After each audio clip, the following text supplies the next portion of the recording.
English grammar का English भाषा से उतना ज़्यादा कोई लेन देन नहीं होता है, लेकिन हाँ इंग्लिश ग्रामर का भी नॉलेज, बेसिक नॉलेज होना चाहिए।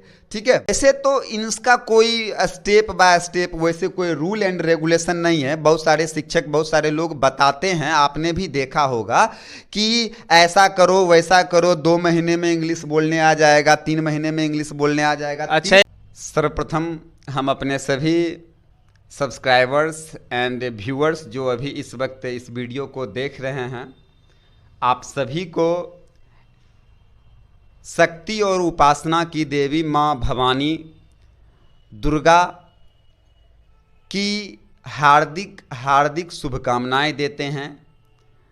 माँ भवानी आपको और आपके परिवार को कुशल मंगल रखे, ऐसी कामना के साथ मैं आप तमाम भाई बंधुओं को नवरात्रि की हार्दिक शुभकामनाएं देता हूं। जो प्रॉब्लम बच्चों के सामने आता है, या जो बिगिनर्स होते हैं, जो लर्नर्स होते हैं, जो इंग्लिश बोलने के लिए सीखना चाहते हैं, उनके साथ जो शुरुआती प्रॉब्लम्स होते हैं वो ये होता है कि हम इंग्लिश कैसे सीखें और शुरुआत कहाँ से और कैसे करें, है ना। बिल्कुल। तो देखिए, सर्वप्रथम किसी भी भाषा को जानने और सीखने से पहले आपको ये जानना जरूरी होता है कि आप वो भाषा क्यों सीखना चाहते हैं। क्योंकि इंग्लिश में एक कहावत है, necessity is the mother of invention, आवश्यकता आविष्कार की जननी है।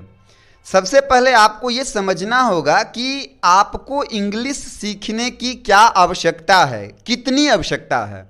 आप पहले उसके इम्पोर्टेंस को समझिए। जैसा कि आज हम लोग देखते हैं कि इंग्लिश को जो है एक हमारे देश में एक स्टैंडर्ड लैंग्वेज के रूप में देखा जा रहा है, और जो लोग इंग्लिश बोलते हैं वो काफ़ी खुद को और उनके आसपास जितने भी लोग रहते हैं उनके बीच वो मॉडर्न बन के रहते हैं। इसलिए इंग्लिश जो है स्टैंडर्ड लैंग्वेज है, सो सबका हॉबी रहता है कि क्यों ना हम भी जो है अच्छी तरह से इंग्लिश से बोल सकें और जान सकें। बिल्कुल आपने सही कहा है। Nowadays English has become a global language, everybody wants to learn how to speak English. Okay, it's true, और जानना भी चाहिए। हाँ, we should know how to speak English. मैं आप लोगों को इंग्लिश कैसे बोला जाए ये बतलाने के लिए आज उपस्थित हूँ। तो मैं प्रयास करूँगा कि अपने इस वीडियोस में मैं इंग्लिश सेंटेंस का ज़्यादा से ज़्यादा प्रयोग ना करूं, क्योंकि निश्चित रूप से जो भी व्यूअर्स हमारे इस वीडियो को देख रहे हैं वो कहीं ना कहीं इंग्लिश सीखना चाहते हैं, वो इंग्लिश लर्नर हैं, इंग्लिश बिगिनर हैं। बिल्कुल तो बिल्कुल। यदि हम ज़्यादा से ज़्यादा इंग्लिश सेंटेंस का प्रयोग करेंगे तो फिर उनको लगेगा कि भाई हम इंग्लिश सीखने आए हैं, है ना। यदि हम इंग्लिश जानते तो फिर आपका ये वीडियो क्यों देख रहे होते। तो हम बहुत ही आसान भाषा के साथ, अब थोड़ा बहुत इंग्लिश टोन बन चुका है, थोड़ा सा वो माउथ पे आ जाता है because of slip of tongue, तो वो उसके लिए माफ़ी चाहूँगा। लेकिन मैं सरल से सरल भाषा में समझाना चाहूँगा कि how to speak English, English कैसे बोला जा सके। तो सर्वप्रथम जैसा कि मैंने आपको बताया कि आपको इम्पोर्टेंस जानना पड़ेगा, क्योंकि जब तक आप उसकी महत्व को नहीं समझेंगे तब तक उसके प्रति आप डेडिकेट नहीं होंगे, है ना। आप फुल्ली सिंसियरली और ऑनेस्टी के साथ आप मेहनत नहीं करेंगे, ठीक है। तो सर्वप्रथम जब भी हम किसी दूसरी भाषा की ओर मूव करते हैं या किसी दूसरी भाषा को सीखना चाहते हैं तो उसमें जो प्रथम बाधाएं आती है वो आता है वोकैबुलरी का, ठीक है। तो first of all if you wants to become a good English speaker then first of all you should enhance your vocabulary, ठीक है। आपको अपनी वोकैबुलरी, आपको अपने वर्ड पावर को इम्प्रूव करना है। ज़्यादा से ज़्यादा वर्ड पावर आप गेन करें जहाँ से भी हो सके, ठीक है। ये ज़्यादा महत्वपूर्ण, और ना केवल आप वोकैबुलरी रटें और याद करें। मैं चाहूँगा कि यदि आप इंग्लिश स्पीकर बनना चाहते हैं, एक अच्छे इंग्लिश स्पीकर बनना चाहते हैं, तो जो भी कुछ आप याद करते हैं, जो भी कुछ आप अपने शिक्षकों के माध्यम से जानते हैं, किताबों के माध्यम से जानते हैं, उसे अपने डेली लाइफ में प्रयोग करें प्रैक्टिकली। जब तक आप उसका प्रैक्टिकली इस्तेमाल नहीं करेंगे तब तक वो आपको जो है सो हैबिट के रूप में नहीं बनेगा। आप देखते हैं कि आप कहीं भी किसी दूसरे प्रदेश में जाते हैं जहाँ की भाषाएं अलग होती है, तो वहाँ जब आप कुछ दिन समय बिताते हैं तो वॉट एवर यू लिसन, आप जो कुछ भी सुनते हैं अपने आसपास के माहौल से, तो उसको आप क्या करते हैं, अपने जीवन में उतारने का प्रयास करते हैं, उस पर आप प्रैक्टिस करते हैं, तो कहीं ना कहीं वो भाषाएं आप धीरे धीरे सीखने लगते हैं। हाँ, रेगुलरली प्रैक्टिस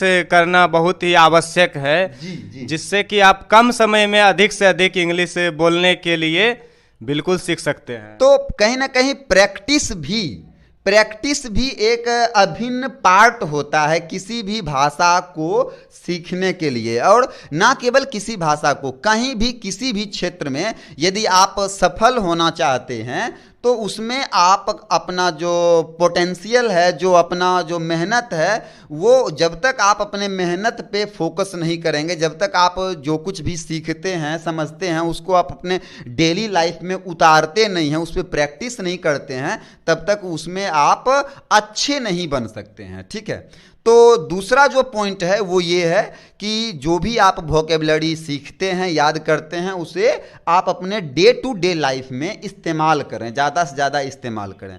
और तीसरी बात ये है कि आपको जो है सो इंग्लिश स्पीकर बनने के लिए एक हम लोग चर्चा करते हैं, बात करते हैं कि only A good listener can be a good speaker. केवल एक अच्छा श्रोता ही एक अच्छा वक्ता बन सकता है। So if you want to become a good English speaker, then first of all try to become a good listener. ठीक है, आप पहले एक अच्छा श्रोता बने। आप यदि किसी भी भाषा को सीखना चाहते हैं तो उस भाषा के जो ज्ञाता हैं या उस भाषा को जो जानकार हैं उसको ज़्यादा से ज़्यादा सुने।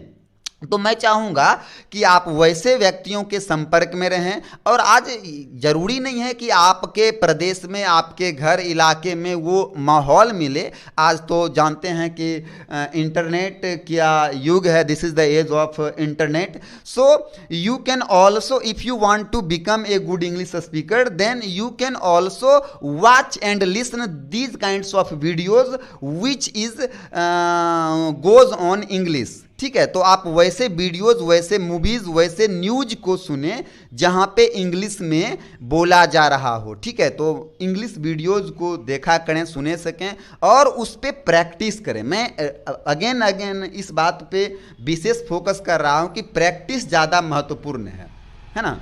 बिल्कुल, जैसा कि हमने अभी जाना है गोलू सर से कि फर्स्ट स्टेप इन्होंने जो बताया था वो वोकेबलरी वाला स्टेप बतलाया था, और सेकेंड स्टेप जो बताया गया इनके द्वारा वो बताए कि प्रैक्टिस रेगुलरली रूप से निरंतर जारी रखना है। जैसा कि आप जानते हैं कि अधिक से अधिक इंग्लिश लैंग्वेज में आप संलग्न रहें, जहाँ भी इंग्लिश भाषाएं बोली जा रही हो, चाहे वो न्यूज़ हो या और भी कोई भी चीज़ हो, जहाँ भी माहौल मिले, वहाँ पे अधिक से अधिक आप सुनने की जिज्ञासा करें। अच्छा, तो ये तो 2 स्टेप हो गया, और उसके बाद तीसरा स्टेप देखिए, वैसे तो इसका कोई स्टेप बाय स्टेप वैसे कोई रूल एंड रेगुलेशन नहीं है। बहुत सारे शिक्षक, बहुत सारे लोग बताते हैं, आपने भी देखा होगा कि ऐसा करो, वैसा करो, 2 महीने में इंग्लिश बोलने आ जाएगा, 3 महीने में इंग्लिश बोलने आ जाएगा। अच्छा, इसमें एक चीज़ हम जानना चाहेंगे कि इसमें ग्रामर का भी बहुत बड़ा योगदान रहता है। देखिए, आपने ये बहुत अच्छा सवाल किया है। मैं आपको इस का उत्तर बहुत ही सरल और आसान उदाहरण के साथ बताना चाहूँगा। किसी भी भाषा को शुद्ध लिखने, बोलने और पढ़ने के लिए व्याकरण का जानकारी होना अनिवार्य है। ठीक उसी प्रकार से if you want to become a good English speaker, then you have to know, first of all you have to know about English grammar. ठीक है, ये जरूरी है। बट इसका ये अर्थ नहीं है कि यदि आपको बहुत अच्छा इंग्लिश ग्रामर का नॉलेज नहीं है तो आप इंग्लिश नहीं बोल सकते हैं। इसका इंग्लिश बोलने से कोई लेना देना नहीं है, ठीक है। इसका इंग्लिश, जैसे कि आप एक उदाहरण के माध्यम से समझिए कि हिंदी हमारी मातृभाषा है, हिंदी हमारी मातृभाषा है, हम सब लोग हिंदी बोलते हैं, लेकिन इसके बावजूद भी आपने अक्सर देखा होगा कि बहुत सारे बच्चे को इंग्लिश में बहुत अच्छा मार्क्स नहीं आता है, सॉरी हिंदी में बहुत अच्छा मार्क्स नहीं आता है। हिंदी उसकी मातृभाषा है, वो हिंदी बोलना जानता है, लेकिन मार्क्स की बात करें, लिखने पढ़ने की बात करें, तो वो भी कहीं ना कहीं हिंदी में भी स्लिप कर जाता है, उतने अच्छे मार्क्स नहीं उठा पाते हैं। वहीं दूसरी ओर यदि मैं इंग्लिश की बात करूं तो उसे इंग्लिश बोलना नहीं आता है, लेकिन फिर भी कहीं ना कहीं इंग्लिश के एग्ज़ाम में अच्छे खासे अंक उठा लेते हैं। तो इंग्लिश नॉलेज का और इंग्लिश ग्रामर का इंग्लिश भाषा से उतना ज़्यादा कोई लेन देन नहीं होता है, लेकिन हाँ इंग्लिश ग्रामर का भी नॉलेज, बेसिक नॉलेज होना चाहिए, ठीक है।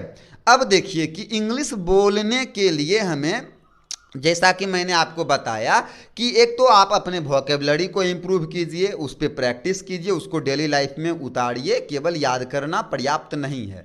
उसके बाद जो है आप अपने माहौल में एक छोटे बेबी को देखा होगा जो कि भाषा सीखने का प्रयास कर रहा होता है। कई बार भाषा का प्रयोग करते समय, बोलते समय वो तुतलाता है, हकलाता है, बोलने में गड़बड़ाता है, लेकिन फिर भी वो जारी रखता है। वो ये नहीं देखता है कि मेरे ऊपर कौन हंस रहा है या नहीं हंस रहा है। तो निश्चित रूप से बिगिनिंग समय में एज ए बिगिनर जब आप इंग्लिश बोलने की प्रैक्टिस करते हैं तो बहुत से इस तरह के प्रॉब्लम्स होंगे। आपके मित्र, आपके सहयोगी या वो जो इंग्लिश बोलना नहीं जानता है, वो ये आप पे कमेंट करेंगे कि बहुत इंग्लिश बोलता है, बहुत इस तरह का, मतलब। तो उन सभी बातों को इग्नोर करते हुए आप अपने प्रैक्टिस को जारी रखें।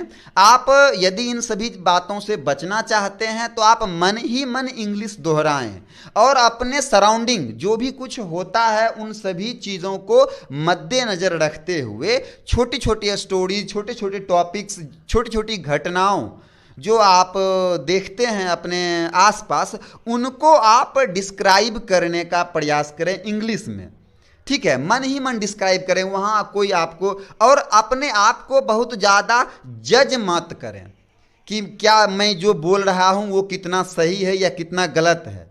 आप अपने आप को उतना ज़्यादा जज ना करें, नहीं तो आप फिर ज़्यादा हिचकिचाहट होगा, आप शर्माएंगे, बोलने से बचेंगे, फिर आपको मुंह खोलने में परेशानी होगा, आप मुंह खोलने से बचेंगे। इसलिए अपने आप को जज ना करें। मैं तो यहाँ तक कहूँगा कि जब मैं इंग्लिश सीख रहा था, या अभी भी मैं बहुत बड़ा कोई इंग्लिश स्पीकर नहीं बन चुका हूँ, आज भी हम बहुत कुछ हर रोज़ सीखते हैं, ठीक है।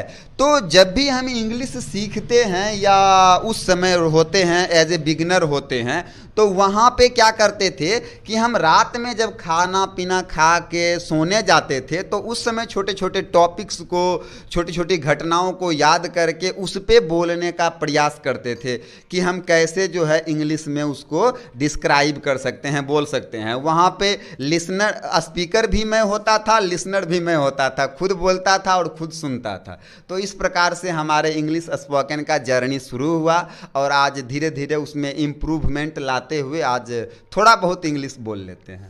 बिल्कुल, बहुत ही अच्छी बात सर जी के द्वारा हम लोगों ने सीखा है, और हम प्रयास करेंगे कि आप लोग भी जो है इनके बातों पे ज़्यादा ध्यान दे करके कम से कम समय में जो है अधिक से अधिक इंग्लिश बोलने और सीखने के लिए ज़रूर सीखें। धन्यवाद।